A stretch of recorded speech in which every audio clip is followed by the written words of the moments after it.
Jansangram news, बातमीची सत्यता हीच आमची ओळख. 9 जूनची मुदत संपली, मग रेती घाटांवरील हालचाली कोणाच्या परवानगीने? रेती घाट बंद की सुरूच? मुदत संपल्यानंतरही हालचालींच्या चर्चांनी खळबळ. जून नंतरही काही घाटांवर हालचाली, प्रशासनाच्या भूमिकेकडे सर्वांचे लक्ष. रेती घाटाचा ताबा नेमका कुणाकडे? मुदत संपल्यानंतरही प्रश्नचिन्ह कायम. शासनाची मुदत संपली पण घाटावरील हालचाली थांबल्या का? नागरिकांकडून चौकशीची मागणी. जिल्ह्यातील रेती घाटांची मुदत शासनाच्या निर्णयानुसार 9 जून रोजी सायंकाळी 5 वाजता संपुष्टात येणे अपेक्षित होते. मात्र मुदत संपल्यानंतरही काही रेती घाटांवर हालचाली सुरू असल्याच्या चर्चांनी परिसरात खळबळ उडाली.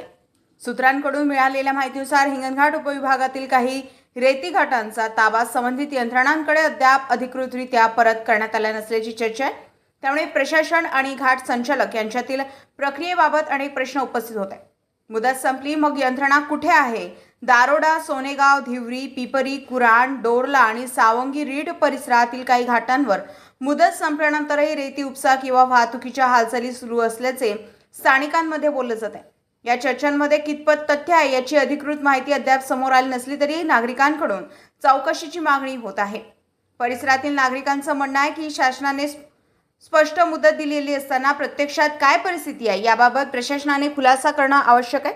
अन्यथा विविध प्रकारच्या चर्चांना अधिक खतपाणी मिळू शकते. आता सर्वांचं लक्ष उपविभागीय अधिकारी, महसूल विभाग आणि जिल्हा प्रशासनाच्या अधिकृत भूमिकेकडे लागलेले आहे. मुदत संपल्यानंतरही जर कुठे नियमबाह्य हालचाली होत असतील तर त्यावर कठोर कारवाई होणार का, की हा विषयी चर्चा पुरत्याच मर्यादित राहणार, असा सवाल नागरिकांकडून उपस्थित केला जात आहे. जनसंग्राम न्यूज वर्धा.